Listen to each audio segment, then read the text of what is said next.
তা কালীঘাটে প্রচুর রাস্তার ধারে ওই ফুটপাতে শিশু বলে মানবিক মমতা ব্যানার্জি একটাকে কোলে করে তুলে নিয়ে গিয়ে তাকে পড়াক। মমতা ব্যানার্জি তো শুনেছি ওর তো ইয়েতে ভালো টাকা আছে, কালীঘাটের শিশু কটাকে রাস্তার ধারে যায় কটা শুয়ে থাকে রাতের বেলায়। মানবিকতা ওই মমতা তো 35টা প্লট আছে, ওই 35টা প্লটের কালীঘাটের শিশু কটাকে পথ শিশু কটাকে দিয়ে দিক। মানবিকতা 1.5 কোটি 1 কোটি ঝাড়বাতি ওটা ওটা দিয়ে দিলেই তো বড় বাড়ি হয়ে যাবে কালীঘাটের শিশুদের জন্য। তাদের মানবিকতা কি হবে? ও মানবিকতা পথ শিশুদের জন্য না, রাস্তার পাশে রাতের বেলায় রাত্রি 10টার পরে শীতের দিনে কাঁপছে তাদের জন্য মানবিকতা মমতা ব্যানার্জির হয় না? কালীঘাটের ওই পথ শিশুদের জন্য? মুর্শিদাবাদের ওই রহমত শেখের বেটা কষ্ট করে পড়েছে, মমতাকে টাকা দিতে পারেনি, তার জন্য মানবিকতা হয় না?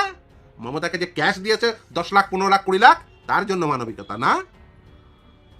হ্যাঁ, মানবিকতা ওই রহমত শেখের বেটার জন্য না, মানবিকতা ওই কালীঘাটের ওই পথ শিশুটার জন্য না, মানবিকতা শুধুমাত্র ওকে যে ক্যাশ বুঝিয়ে দিয়েছে তার জন্য। ওকে যে ক্যাশ দিয়েছে তাকে ঘুরপথে ক্যাশ দেওয়ার বন্দোবস্ত।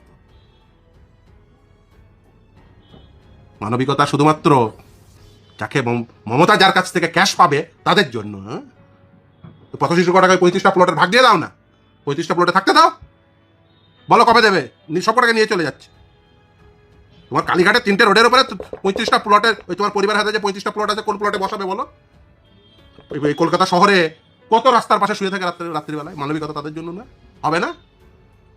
তাদের জন্য মানবিকতা নেই। মানবিকতা শুধু যাদের কাছ থেকে 25 লাখ 30 লাখ করে ক্যাশ পেয়েছে তাদের জন্য মানবিকতা না।